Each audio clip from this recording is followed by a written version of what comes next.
there, and welcome back to my channel. If you're new here, my name is Trisha, and so today we're talking about the 9 telltale signs that your partner might be dishonest and might be cheating. Whether you believe they're to be a narcissist or not, these are signs that are gonna just signal to you unhealthy behaviors in a relationship. So let's get into it. Number 1 is increased secrecy. So if your partner is suddenly starting to guard their phone or their laptop or becomes excessively private, it could be a red flag. They might have always been like that as well. It doesn't have to be something that has crept up, but if you just get that sense that their phone is heavily guarded, they have extra passwords, they don't let you around their phone. If they're going to the bathroom, they take the phone with them. You also might find that they're spending time on their phone doing things that just make you feel a little uncomfortable. Plenty of time talking, they're spending lots of time with their head down texting. You find that they're on social media apps that you don't have them on, and you think that those apps are more for connecting with new people. So if they're on social apps like chat rooms and things like that, they're also spending time and they're smiling while they're communicating on their phone. They're intensely typing lots of messages or long messages. They're laughing. They seem to be having a great time, and it has nothing to do with you. Those can also be those signs that our gut is telling us are issues. You might also find that they're making questionable comments. So you might hear them on the phone and they're laughing and saying things, and then some of the comments that they make are very flirtatious or just give you that sense that this is more than just a work call or a purely social friendship type communication. So do not ignore your gut. If you're hearing and seeing and feeling things that surround their phone that make you uncomfortable, those can be signs that they are doing something on their phone that they shouldn't be doing. Number 2 is frequent and unexplained absences. So if your partner starts making excuses for being away from home more than usual, that can also be a sign of infidelity. Not necessarily, but you guys should have open and honest communication so that you know where each other is. I mean, that's just a way that a relationship works, that you communicate what you're up to and that everyone's comfortable with the activities that you're involved in. If they're going to the grocery store and it takes them 3 hours to pick up milk and bananas, and you ask, hey, what happened? Is everything okay? You've been gone a long time. The answer should just be simple. Something logical, right? I stopped off to pick up bagels at this other store and the lineup was really long. I got caught in traffic, whatever it might be. But if they start to get defensive, why do you have to keep tabs on me? I'm an adult. I can go here and there wherever I want and it shouldn't bother you. Then that's again another one of those red flags that you're just saying, why are we so defensive over just letting your loved one know where you're going? Number 3, emotional distance. So if your partner seems disinterested in your life, they're lacking empathy for the things that you're going through, and they seem to be lost in thought, it's also one of those things that's worth investigating. If you're in a meaningful relationship with another person, they're going to want to know what's happening in your day-to-day life. They're going to want to be involved, and they're going to have that compassion to even help mitigate some of the challenges that you're going through.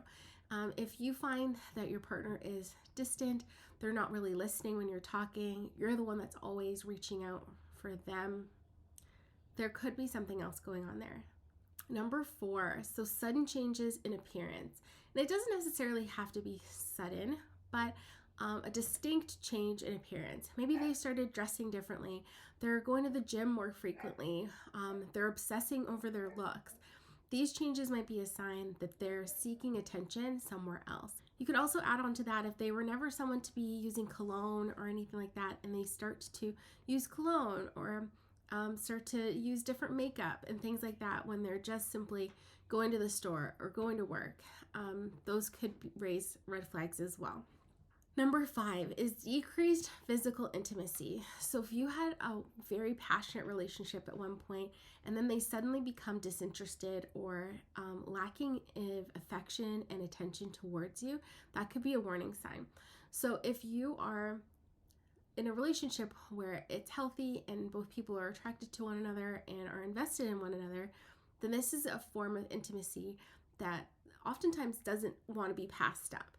Yes, of course, there are health conditions and other reasons why someone might be less interested, but you go through cycles and periods, and if it's becoming like a prolonged issue and you're not finding that your partner is interested in being physically intimate, or they want to rush through it or make excuses, reason to also have some concern.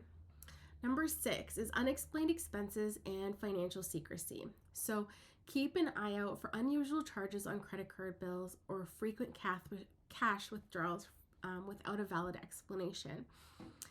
So if you're seeing charges for stores that you don't shop at, for restaurants, and the bill is quite high for just one person, things like that are good indicators that something else is going on. They could also be getting into financial issues. So it's always a good idea to sit down as a couple and discuss financial obligations and debts and things like that to stay on the same page. Even if it's not infidelity, it could be a potential financial burden for your family or you as a couple down the line if you guys are not in open communication about finances. So if you're finding that it's hard to get information out of them about where they're spending money and why, that could signal an issue in terms of infidelity, but it could also signal an issue for other areas of your life. Number 7, excessive defensiveness. So I touched on this a little bit earlier, but if your partner gets defensive or angry when you ask simple questions, it might be a way of deflecting suspicion. So that is, like I said, if you ask them how come it took them 3 hours at the grocery store to pick up 3 or 4 things, and their immediate reaction is defensive and upset, or they try and deflect it by saying, well, you take that long when you go to XYZ, they might be deflecting, giving you the true answers. So any sort of like emotional outburst when you're asking simple questions should also raise red flags. That is another sign in the narcissistic world of trying to just deflect suspicion off of themselves. Number 8, they behave strangely. You might find that like they come home and they're not working a construction job or something like that, but they immediately want to go and shower. Other signs could be little indicators that can't be properly explained and you just get a gut feeling. So things like finding glitter, or they have a sweet perfumey smell, give you telltale signs and accusing you of the very thing that they're doing themselves. So they might like say, oh, it's a good thing that